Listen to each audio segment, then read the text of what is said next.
Olá, meus irmãos, estamos aqui mais uma vez para falar de assuntos muito importantes. E o tema dessa série é contramão, porque nós estamos na contramão do mundo. E Paulo disse que nós andávamos segundo o curso desse mundo, mas agora nós somos libertos, né? Então, o mundo que nos arrastava para a perdição, agora inverteu. Nós estamos remando contra a maré e não pode parar de remar. Nós estamos na contramão e você tem que se esforçar, é um esforço dia a dia. Até Jesus falou que o reino de Deus é tomado à força. Essa força é o esforço de você remar contra a maré, contra a correnteza do mundo. Estamos na contramão. E alguns assuntos são muito importantes ser destacados. Hoje nós vamos trazer aqui um pastor amigo nosso que ele conhece muito bem os assuntos de geopolítica, ele estuda muito a questão das relações internacionais, até do cumprimento profético, né, do que está acontecendo nesses assuntos que envolvem as polêmicas das ideologias e que confunde os jovens. Hoje temos as universidades que são assim bombardeadas com ideias, né, pelos professores, pelos materiais escolares, não só universidades, das criancinhas também. O pastor Lucas vai falar sobre isso. Então, ele vai falar um pouquinho sobre a ideologia de gênero. O pastor Lucas, o título desse estudo aqui, ou desse vídeo, é Ideologia de Gênesis, tá? Então, o pessoal é muito criativo, então, porque nós vamos falar realmente do Gênesis, né? Porque o importante que vai definir o gênero é o Gênesis, é verdade, como Deus criou o homem, né? Está bem claro em Gênesis capítulo 1, como Deus criou o homem, então, a ideologia de Gênesis. Bem-vindo, pastor Lucas, tudo bem? Você está falando diretamente de Goiás, da cidade de Caçu, que bênção, hein? Muito obrigado por aceitar o seu convite. Amém, pastor Misael e aos amigos que estão aí assistindo essa palestra, né? Aqui nós vamos falar sobre a ideologia de Gênesis, né? Vamos condenar aí a ideologia de gênero, falar sobre esses assuntos tão importantes, e eu, graças a Deus, estou aqui da cidade de Caçu, Goiás, podendo participar aí com o pastor Misael desse tempo tão importante, dessas ministrações aí com a igreja, e que certamente, pastor Misael, será compartilhado com a nossa igreja, com nossos irmãos em todo o Brasil e até em outros países, né? Com certeza. Pastor Lucas, você tem estudado bastante essa questão geopolítica, esse alinhamento das nações em termos do globalismo, né, e como isso tem caminhado. Eu gostaria que você falasse um pouquinho, né, assim, nessa introdução, de que qual a intenção, né, assim, em linhas gerais, né, se está falando do globalismo, agenda global, agenda globalista, que engloba vários aspectos. A ideologia de gênero está nisso aí também, é uma das pautas, como que é esse negócio de globalismo, e, enfim, como é que caminha aí os senhores, os dominadores globais, né, que estão empurrando goela abaixo, e sabemos que tudo faz parte de um plano muito maior, que é o estabelecimento do reino do anticristo.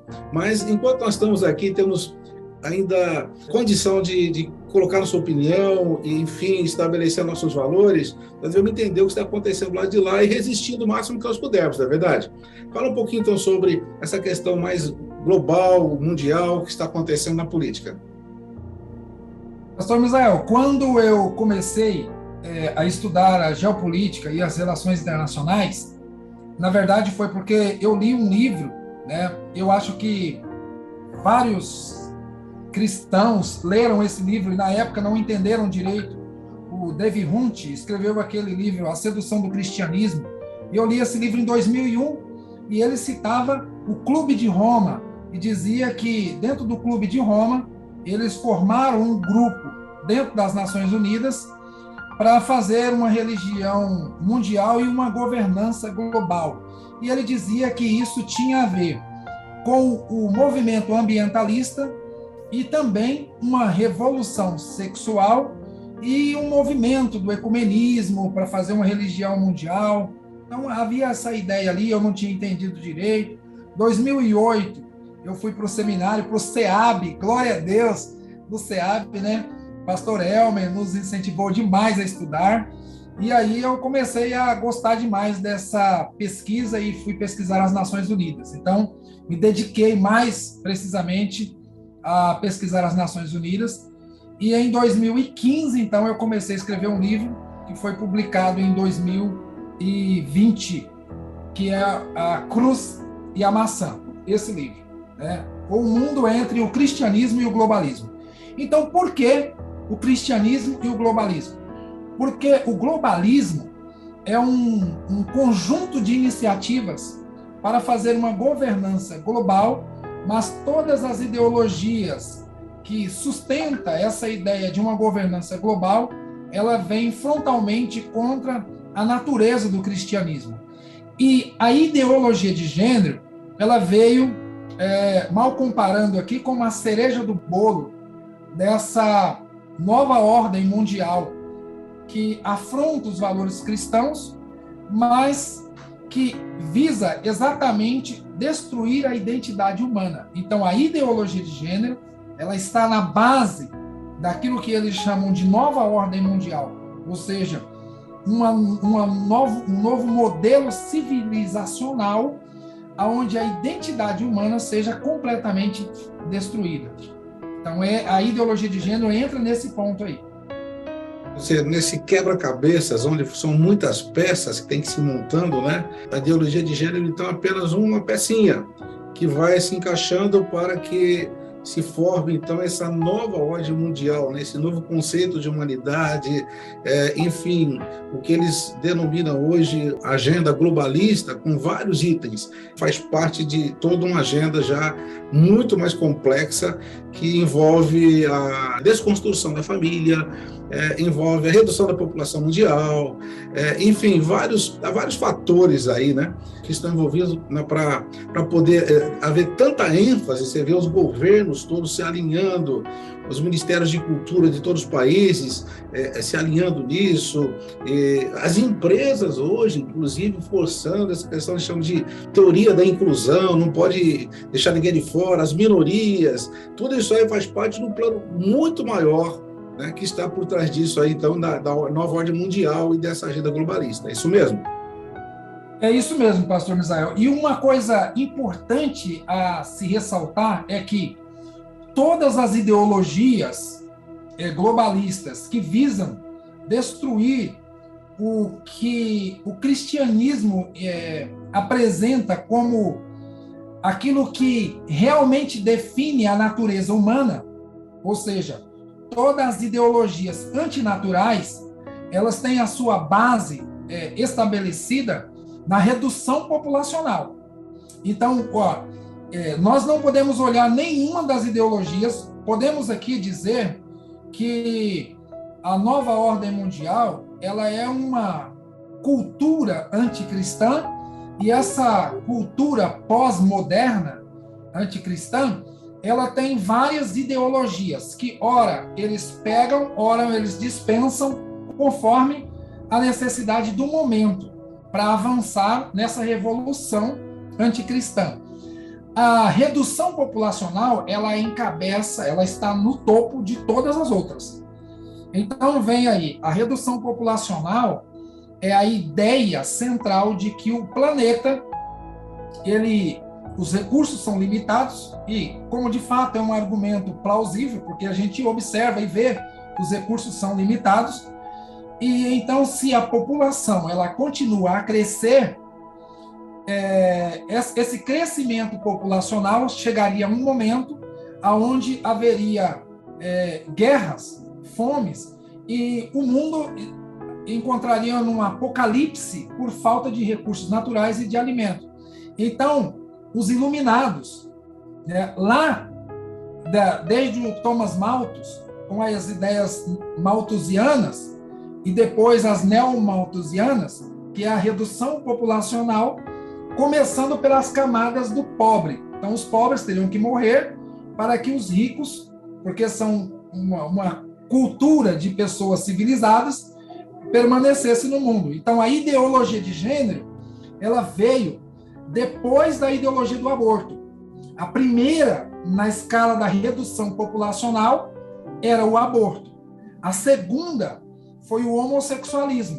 A terceira foi a ideologia de gênero. E a ideologia de gênero, ela vem potencializar uma redução populacional muito maior, na visão deles, muito maior do que o aborto e do que o homossexualismo, aquela ideia do gay e da lésbica.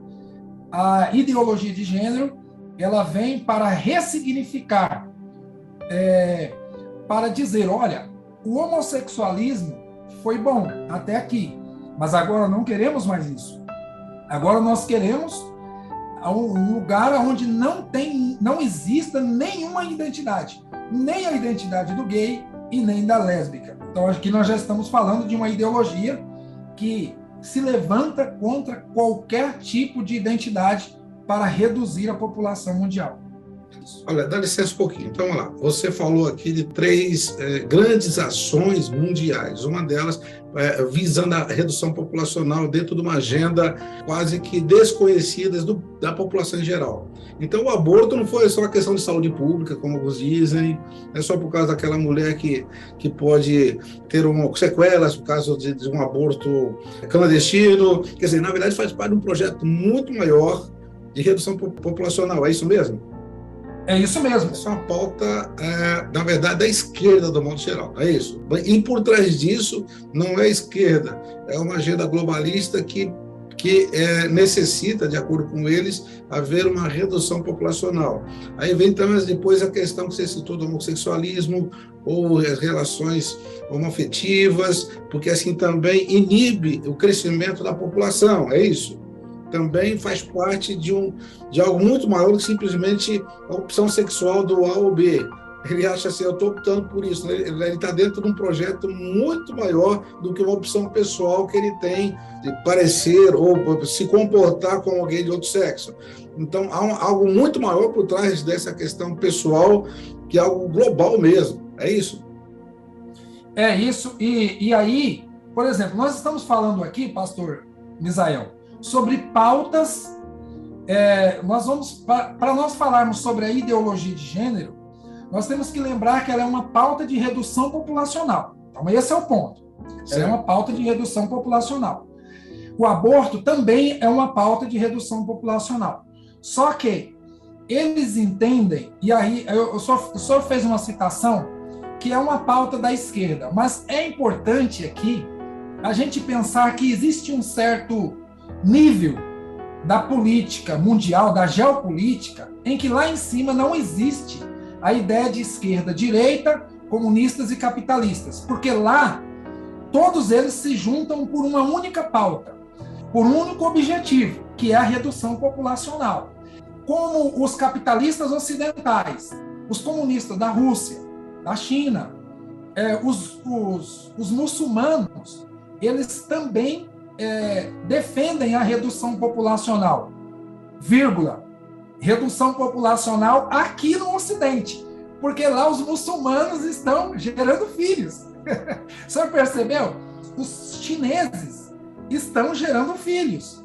Os russos estão protegendo lá, eles estão contra a ideologia de gênero, porque ele quer preservar as famílias russas, as famílias soviéticas, para crescer um império e dominar sobre o Ocidente. Mas eles financiam essas agendas aqui. Os chineses proíbem a ideologia de gênero lá, mas financiam ela aqui. Como a esquerda daqui não condena o fato dos comunistas chineses condenar a ideologia de gênero lá. Olha o raciocínio que a gente tem que criar. Em geopolítica, a gente tem que ampliar a visão e entender. É uma pauta da esquerda ocidental. Deu para entender. Muito bem explicado, pastor, muito bem explicado. Agora, passando um pouquinho mais questão prática aqui no Brasil, né? Então, essa ideologia, por causa de toda essa pressão internacional que vem através, acho que da Unesco, se não me engano, é isso? Correto. Esses braços da ONU. E essa Unesco, então, ela vem pressionando os governos a colocar no currículo, na grade curricular, matérias que hoje já são correntes no Brasil. O MEC adotou tudo isso. Sabemos da Argentina, do Uruguai e tantos outros países aqui que já adotaram faz tempo. Fala um pouquinho agora, então, de como isso está invadindo a cultura e como nós, cristãos, devemos fazer. Que leitura devemos fazer agora e como devemos orientar nossos filhos? Eu penso, pastor Misael, que a leitura que nós precisamos fazer especialmente como igreja, porque aqui nós podemos observar um ponto importante. A igreja, ela sempre esteve na vanguarda, porque ela tem uma visão profética. É diferente das outras instituições. Como a igreja é viva, Jesus é o Senhor da igreja, e ele conhece, ele sabe de tudo. Então, ele orienta os seus servos a enxergar mais longe, a ver mais longe, né? E nós, como igreja, nós podemos olhar para esse cenário e ver o seguinte: o mundo ele vai caminhar em duas visões, contra a família e a favor da família. O mundo será dividido, as pessoas serão assim. Serão divididos entre as pessoas que defendem as pautas da família e aquelas que são contra a pauta da família. E por que a gente pode observar isso acontecer? É porque a família é a célula base, mãe da sociedade. Esse era o pensamento original atacado por Engels e Karl Marx, quando eles escreveram da origem da família, da propriedade privada e do Estado. Quando eles escreveram esse livro, na verdade, ele foi um livro posterior a um outro que eles haviam escrito, que era a ideologia alemã, onde eles diziam, já no prefácio, que a humanidade criou Deus, e esse Deus quimera escravizou a humanidade. E aí Karl Marx dá um grito e fala, nos libertamos desse tirano, esse Deus quimera. Essa ideia, eles começam a dizer, então, que essa família, essa estrutura familiar, é uma invenção desse Deus cristão para, então, criar estruturas de poder e dominar sobre os outros. Então, para que acabe a dominação, a opressão, a família tem que ser destruída. Isso tinha que entrar na mente das pessoas através do sistema educacional, porque precisava ter um sistema que era cultural, educacional e científico. Então, o que é a Unesco? A Unesco ela é a Organização Mundial das Nações Unidas de Ciência, Cultura e Educação. Então, olha só, a ciência, a cultura e a educação está lá. Mas eles precisavam colocar esse sistema como aliado da família. E não, eles tinham que dar a aparência de ser aliado da família e não contra a família. Mas a Unesco, ela tem na sua gênese um projeto anti-família, né? Só que ao longo dos anos, isso foi então sendo implantado. É essa visão cristã que foi por muito tempo deixada de lado e da análise mais profunda, e os sociólogos, antropólogos, filósofos, eles foram para a mídia, para a televisão, e de lá eles começaram a falar com o nosso povo, com a gente, e começaram a colocar a cosmovisão deles, e nós aceitamos, sem questionar. Agora, não. Agora, os pastores da igreja, nós estamos aqui fazendo isso. Gente, vamos tentar entender o que aconteceu e vamos ver o que fazer. E aí eu já entro para a segunda parte. O que é que nós devemos fazer? E esse ponto que nós estamos fazendo aqui já é o começo. Discutir o assunto. A questão da cultura é muito importante, né? Porque já eles vão pegando hoje na base, né? Que são as crianças. Você pode também até comentar um pouquinho desse bombardeio, ou essa invasão nas universidades. Eles não se conformaram com isso, né? Eles falaram, bom, não basta o jovem, porque se o jovem é formado assim, a criança já vem lá de casa, com toda uma estrutura judaico-cristã, depois para desconstruir isso na universidade vai ser muito difícil. O que eles resolveram, então? Já pegar desde as criancinhas, nós falamos de 6, 7 anos, 5 anos. Como é que é? Em que momento eles fizeram? Então, o que você falou, essas várias engrenagens começam a girar, de repente uma delas entra, e entrou essa também, erotizar as crianças. Como é que foi isso aí? Você tem ideia de como isso foi acontecendo? Pastor Misael, essa questão da criança, ela entra no ponto, voltando aqui à ideia lá da origem da família. que o Karl Marx e o Engels escreveu o livro. Ali eles começam a dizer e a mostrar que um desejo de poder do homem, né, o homem, ele primeiro, ele escraviza, né, ele oprime a mulher, e ela é a primeira propriedade privada dele, eles têm filhos, e esse filho, ele é a segunda propriedade privada e que vai gerar riqueza para ele. Então, essa visão de olhar na criança como sendo uma fonte de renda, um lugar onde o homem exerce o seu bel prazer de poder sobre ela, faz com que a criança seja oprimida pelos pais. Então, a libertação da criança, na mente deles, tem que acontecer. E aí vem essa ideia de que a criança precisa primeiro da libertação sexual. Porque a primeira repressão na criança vem aquela ideia do complexo de Édipo, do Freud, essa ideia da repressão e de que, e depois, entre aspas aqui, eu vou explicar isso lá na frente, que o Marcuse vai desenvolver isso para criar essa nova esquerda, mas aqui a questão da criança.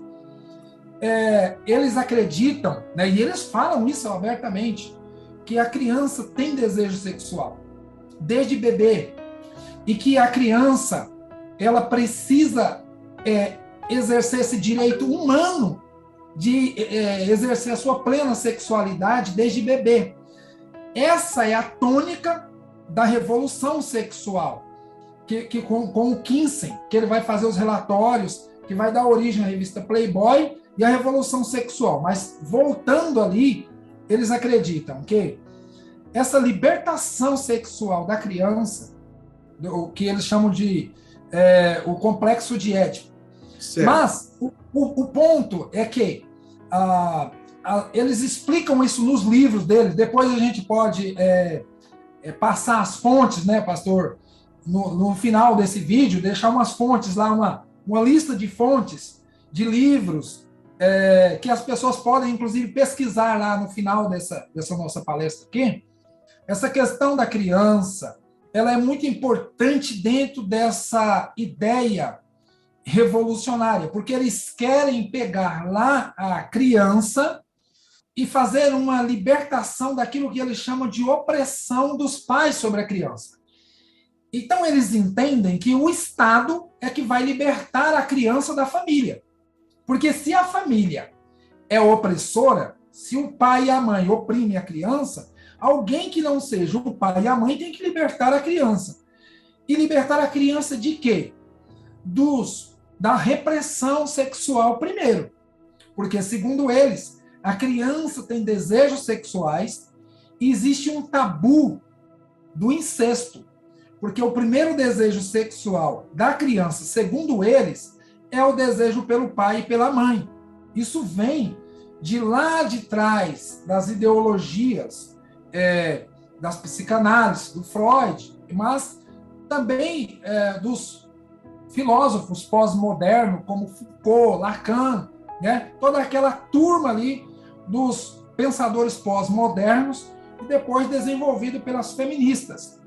As feministas do movimento da revolução sexual, desde Margaret Mead, Simone de Beauvoir, Kate Millett, Beth Friedman, essas feministas, e depois Judith Butler, essas feministas, então, elas vão intensificar essa ideia de que o tabu do incesto é a primeira coisa que precisa ser quebrada, para que, após esse tabu quebrado, todos os outros se quebrarão. Então, a Unesco, ela trabalha nesse sentido, de libertar a criança. Mas o objetivo final é libertar a criança e dar à criança o direito humano, que eles chamam de direitos humanos sexuais da criança, né? Ou seja, a partir da idade em que a criança tem capacidade de escolher, se for consensual, aí o adulto pode ter relação sexual com a criança. Aí nós já falamos de pautas como a pedofilia, por exemplo, né? O incesto, a pedofilia e outros. Porque eles estavam olhando o jovem. Eles queriam uma revolução sexual com o jovem. Depois eles disseram, mas com jovens não dá. Porque o jovem já está com a mente formada. A criança já vem com a mente formada de casa, né? Aí eu queria falar com o senhor sobre um ponto importante.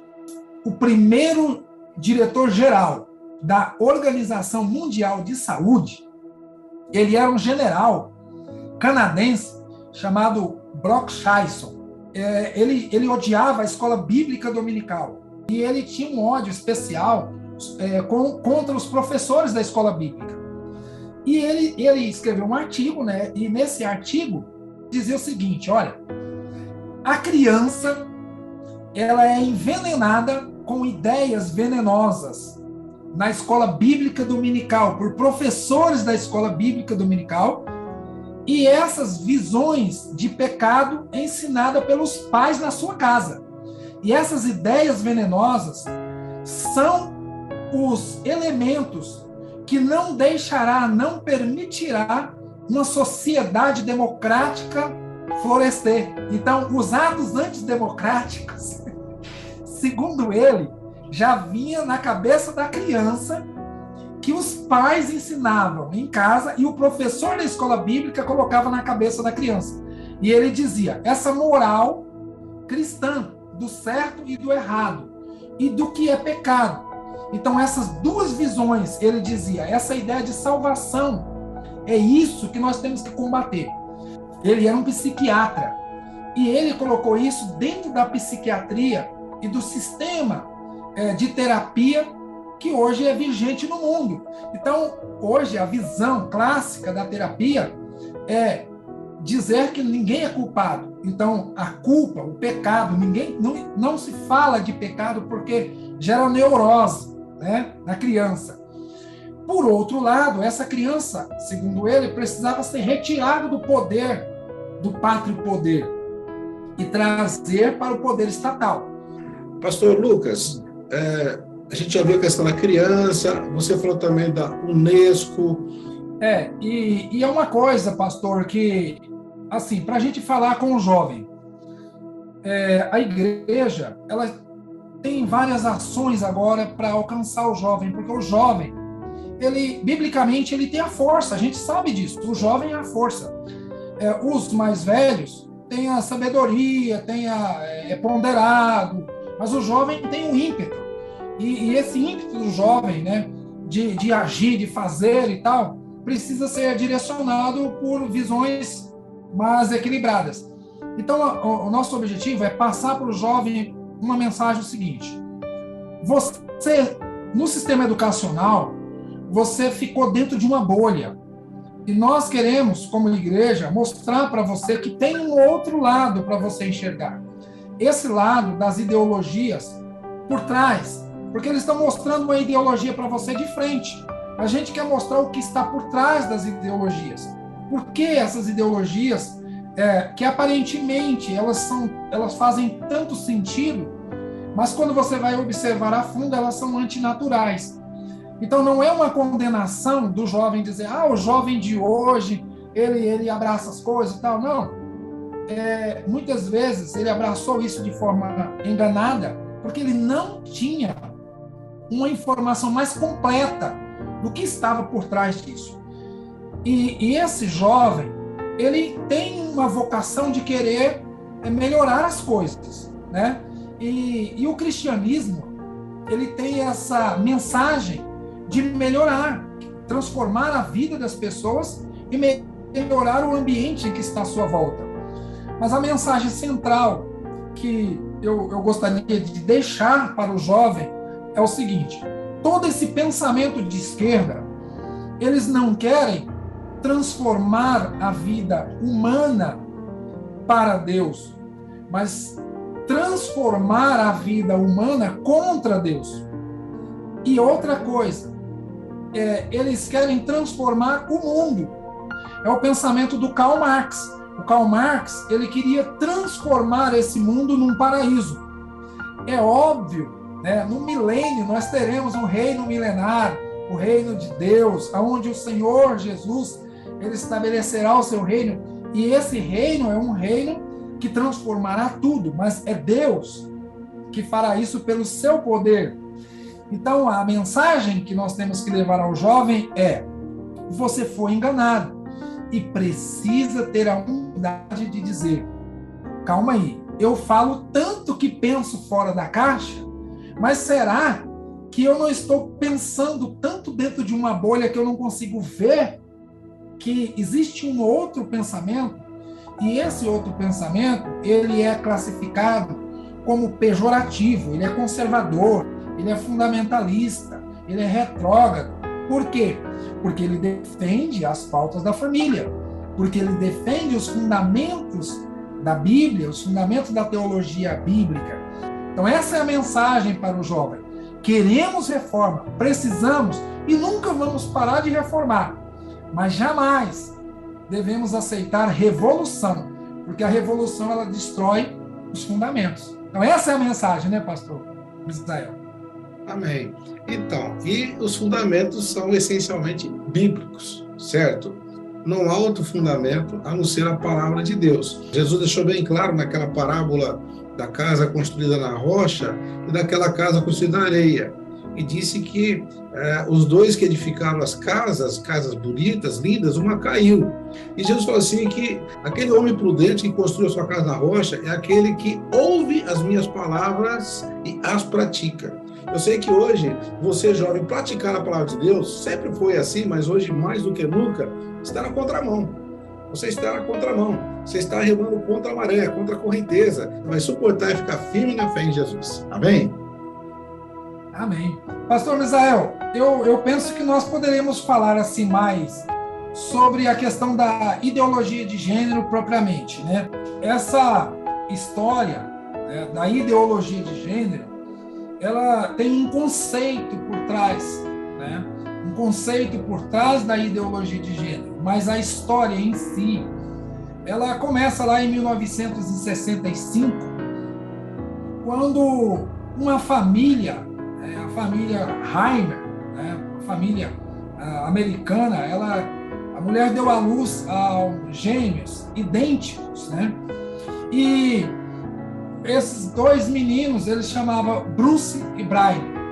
E eles tinham um problema de saúde, um deles tinha um problema de saúde de fimose. Então, quando era bebezinho ainda, os pais levaram essa criança, né, que era o Brian, ao médico, e ele foi fazer uma intervenção ali para corrigir aquela questão da fimose. Houve um erro médico e aí praticamente invalidou ali, né, a genital, né, masculino do Brian. E aí o que acontece?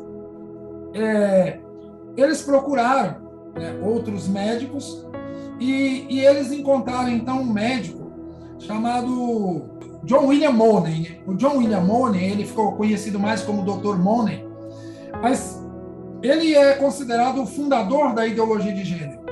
E o que ele fez? Ele aconselhou a família a fazer uma cirurgia de retirada do pênis da criança.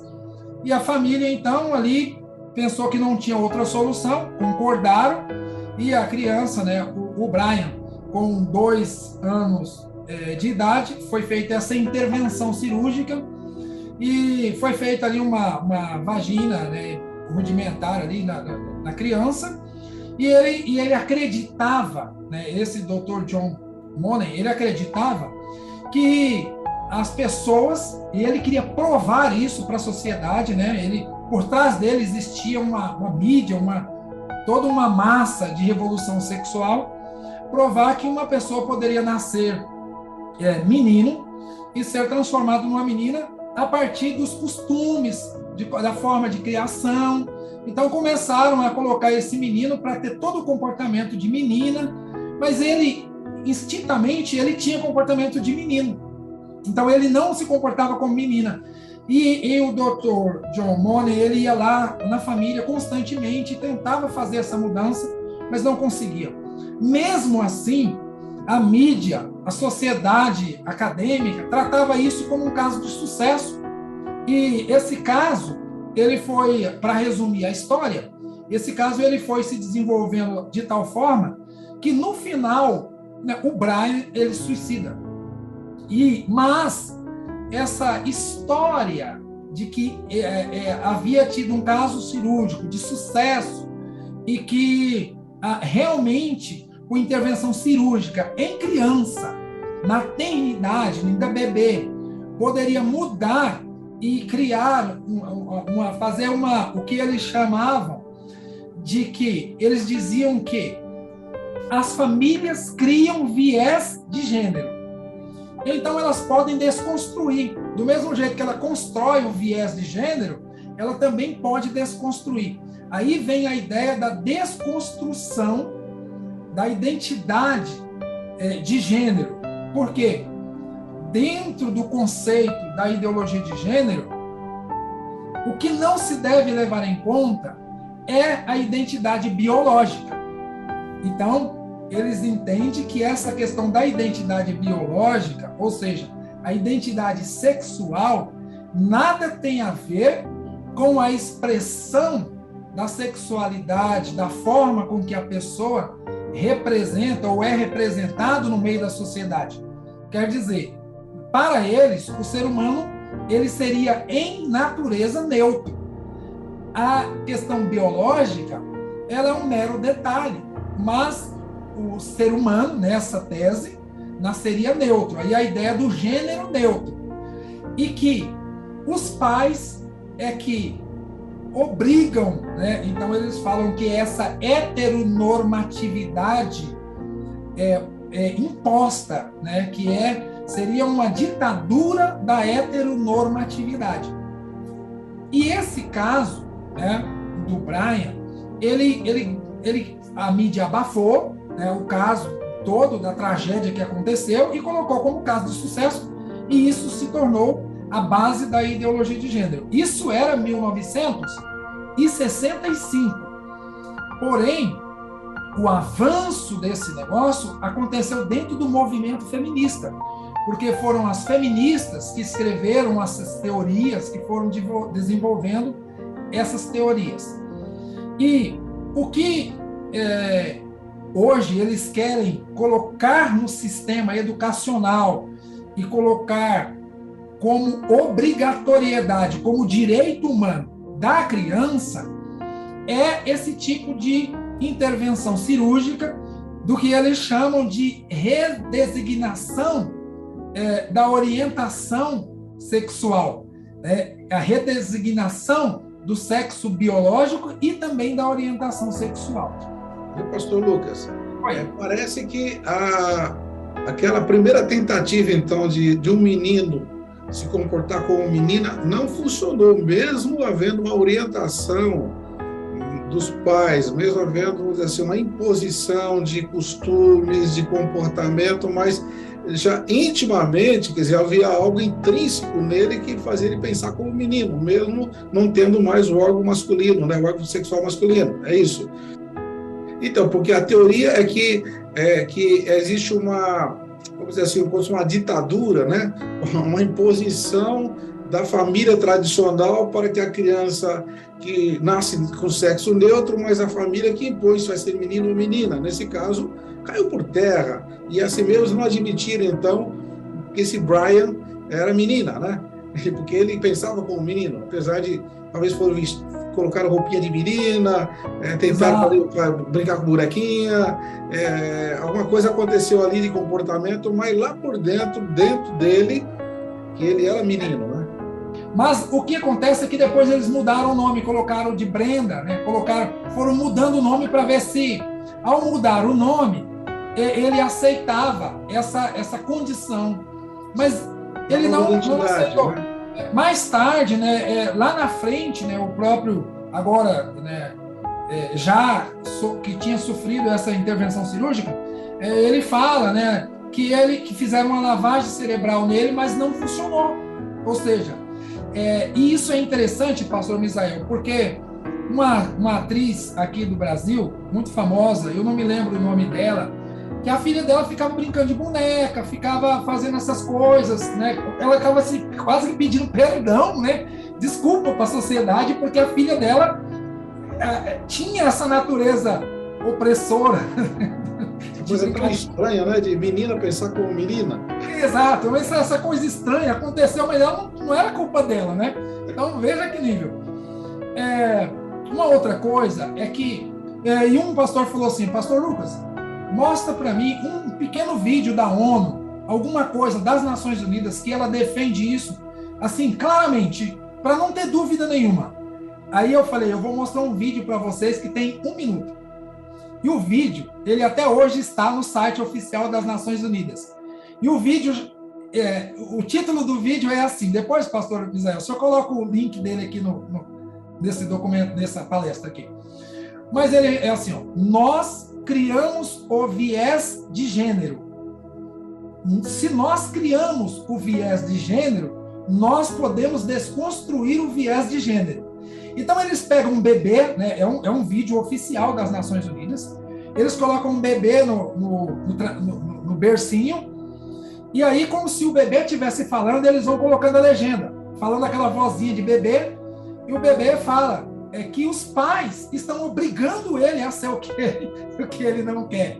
Os pais estão obrigando, então aí eles colocam a roupinha do bebê de azul, e de repente eles colocam de rosa. Coloca de azul e coloca de rosa. De azul, eles vão mudando ali no videozinho, no VTzinho, para dizer o seguinte, uma mensagem para nós adultos. Se nós criamos esse viés de gênero, né, impositivo no nosso bebê, nós podemos desconstruir isso quando eles crescem também. Ou seja, dá para mudar a vida da pessoa enquanto ele é bebê e depois. Mas de preferência enquanto é bebê. E isso está diretamente ligado a essa história desse falso cientista tão bajulado a toda a literatura da ideologia de gênero. Então, é nesse ponto aí que nós precisamos agora caminhar aqui para uma conclusão, falando dessa parte. Nós estamos falando de algo que é contra a ciência, mas ao mesmo tempo todos os organismos internacionais, eles usam a ciência para poder contradizer a si mesma, tá? Algo que é contra a natureza, é contra... Por exemplo, só um pequeno parênteses aqui, que às vezes eu fico pensando, esse segmento da população que não é cristã, que não é criacionista, não tem essa fé criacionista, eles creem que, normalmente, vamos dizer assim, quase sempre eles dizem assim, é a natureza, né? Eles creem na natureza. A natureza se autoformou, se autocriou, ou a natureza que fez isso ou fez aquilo, não é isso que eles falam, tá? No geral. Bom, então a natureza, ela fez, por exemplo, macaco e macaca, boi e vaca, cachorro e cachorra, né? Cavalo e égua. E no caso do homem, a natureza teve um lapso, né? Porque ela fez um neutro e a gente se enganou pensando que é macho e fêmea, não é isso? Então, eles acreditam tanto que a natureza fez tudo, tanto que eles, quando precisa cruzar os animais, não põe cachorro com cachorro, põe gato com gata, não é isso mesmo? Coelho com coelha. E por que no caso do homem, só no caso do homem, a natureza, então, ela pensou bem e falou, não, o negócio de macho e fêmea não vai dar certo, não, vamos fazer um negócio neutro e depois vou escolher. Né? Interessante, né? O pessoal que aposta tanto na natureza, né? Não crê que Deus criou e diz que foi tudo meio por acaso, tal, mas até o acaso seguiu um padrão para todos os seres viventes, né? Menos para o homem. Interessante, né? Mesmo para a raça humana. É estranho, né? Que a natureza, só no caso do homem, deixou, apesar de ter órgãos genitais diferentes, toda a composição fica diferente, mesmo assim o pessoal diz que a natureza deve ter tido um lapso, um engano, não é isso mesmo? Eles que veneram a mãe natureza, nesse caso da ideologia de gênero, estão desrespeitando a mãe natureza, na verdade. E aí, pastor? Estão desfazendo da mãe natureza, quer dizer, ela deve ficar muito ofendida porque ela fez macho e fêmea e fala que não, ela errou. Né? Ela acertou no cachorro, na cachorra, gato e gata, etc., menos no homem e na mulher. A mãe está muito ofendida. Né, no caso deles, que querem a tal da mãe natureza, né? Exato. Nós sabemos que é Deus criador, mas eles têm que inventar alguma coisa que não creem em Deus. Mesmo assim, já que eles têm que venerar a mãe natureza, eu acho que eles têm que pedir perdão para ela. Falar, olha, desculpa aí, viu? Mas o senhor observa, pastor, esse ponto que o senhor está falando, claro que nós estamos aqui fazendo uma ironia, né? esse pensamento ideológico, mas observa que no início lá na nossa conversa, eu havia falado o seguinte, que eles utilizam uma ideologia quando lhes é conveniente. Então, vamos defender a ciência, nós somos defensores da ciência, até quando lhes é conveniente. Esse ponto, ele é um ponto interessante, porque aqui entra a ligação entre o ambientalismo, porque a ideologia de gênero, a ideologia de gênero, ela nasce muito forte em 1995, mas ela tem a sua gênese, ela tem o forte mesmo, um momento forte, quando esse livro é lançado, Problemas de Gênero, Feminismo e a Subversão da Identidade, de Judith Butler, de 1990.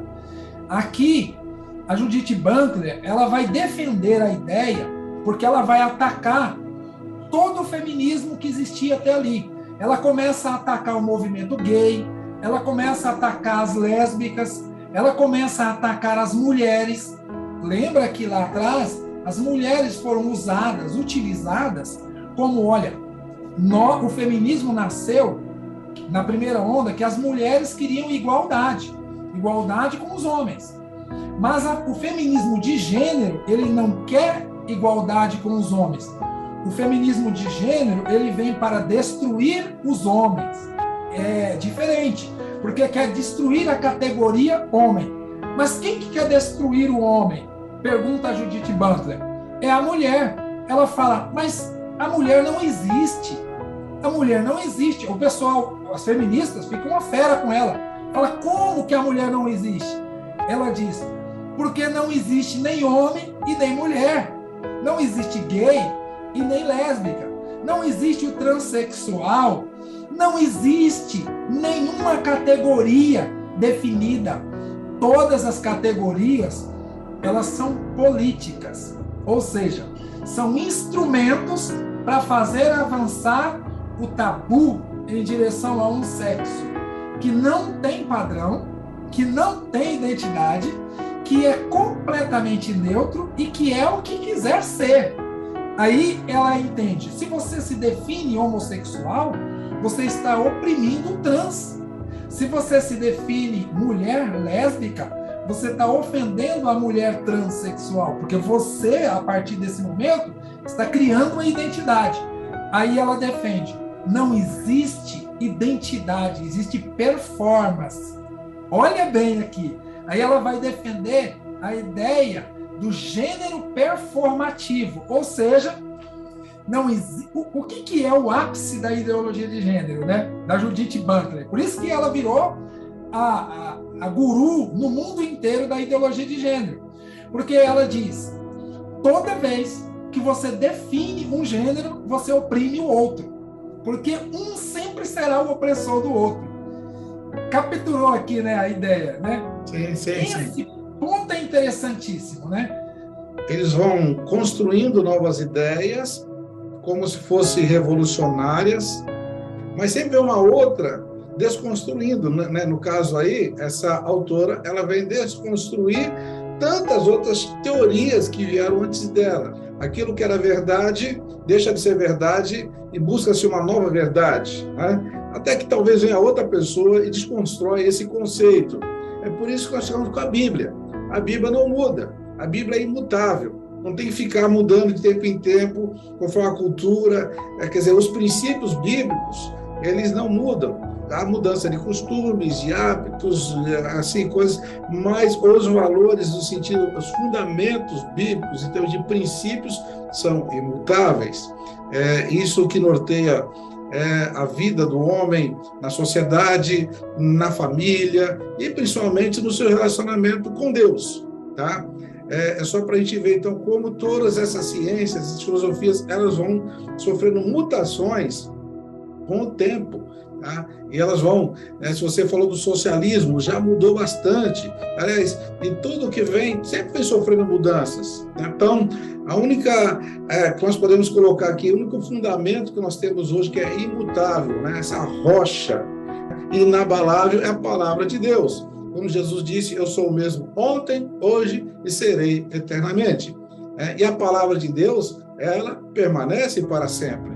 Nós estamos analisando aqui, é muito importante todas essas informações com esses jovens, com esses adolescentes que com certeza vão ver esse vídeo, vão analisar, vão criticar, vão discutir, mas saiba de uma coisa, a palavra de Deus não muda. Amém?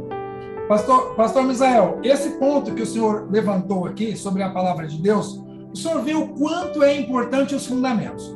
Porque Sim. Ali nós encontramos na criação do homem, né, o Senhor Deus, ele fez, e ele faz questão de afirmar que fez macho e fêmea, né? Certo. E depois, Jesus, lá no Novo Testamento, ele vai ratificar novamente essa informação, esse fundamento, né, que Deus fez o macho e fêmea, né? Quando houve o homem homossexual, né? Então teve lá as siglas no início era GSL, não sei se o senhor lembra, né? Era GSL. Depois veio LGBT, depois veio LGBTQ, depois LGBTQIA+. Mais por quê? Porque é indefinido, né? Então, quando se mexe em um fundamento, o que vem depois? Nunca se sabe. Você abriu uma caixa de Pandora e o que vai acontecer? Isso nunca mais terá uma solução. Mas o gênero, ele não tem, é fluido. O gênero, ele é neutro. Então, as consequências disso que passou e a partir desse momento se tornou agenda das Nações Unidas, ela se tornou, no ano de 2015, uma agenda assinada por todos os governos, chamada Agenda 2030. E é interessante porque de todas as ideias, olha, pastor, isso é impressionante, porque são 17 objetivos da agenda. E são 169 metas para implantar a agenda durante 15 anos. Porém, o único objetivo transversal, interseccional em todos os objetivos, é a implantação da igualdade de gênero, ou seja, a ideologia de gênero é a amálgama de toda a agenda. Então, significa que nenhuma instituição do mundo, na visão deles, ficará sem a agenda de gênero dentro dela, de forma obrigatória e com cotas. Então, eles querem colocar o objetivo final, colocar cotas daquela sopa de letrinha nas igrejas evangélicas, nas escolas, nas empresas, nas universidades, em todo lugar, em toda instituição do mundo, no futuro, terá cotas. Então, você imagina, cota para LGBT, cota para transexual, cota para lésbica, cota... Porque aí a sopa de letrinha, então, quando a revolução, ela é infinita. E isso vai enlouquecer quem? As crianças. Se não houver uma intervenção divina e uma reação nossa, enlouquece as crianças. Porque aí, em 2006, a ONU criou um documento chamado Princípios de Yogyakarta. Foi esse documento da ONU que o ministro do Supremo, Celso de Mello, que agora está aposentado, mas ele, por esse documento, ele autorizou, sem a autorização do Congresso, ele pulou, ele desrespeitou o Congresso e autorizou os cartórios a fazer casamento de pessoas do mesmo sexo. Veja que esse documento, ele diz que a criança, é direito da criança e obrigação do Estado fazer a mudança sexual na criança de forma cirúrgica, sem autorização dos pais. Então, quando nós estamos aqui, pastor Misael, falando sobre isso, alertando a igreja, é porque essa questão ela já está no ar, ela já está por aí. E eles dizem, nós precisamos colocar isso dentro da igreja através da linguagem, que é um assunto para a gente falar mais na frente, né? Tá bom, pastor Misael? Fiquei muito feliz de participar aqui. Tá bom. Fica essas recomendações, né? Depois nós vamos colocar aí, destacando, viu, o seu livro, né? A Cruz e a Maçã, é isso? A Cruz e a Maçã, ou o mundo entre o cristianismo e o globalismo. Tá, isso aí. O autor é o pastor Lucas Ferreira, né? Pastor Lucas Ferreira. Está, inclusive, na Amazon e está à disposição para quem quiser comprar esse livro aí. Bom, Deus abençoe, pastor. E nós vamos dar sequência. Foi um prazer imenso, pastor. Foi uma honra muito grande. Para mim é uma honra. Eu estarei aqui sempre que for solicitado. É um prazer. Pastor Lucas, Deus te abençoe, viu? Em nome de Jesus. Amém.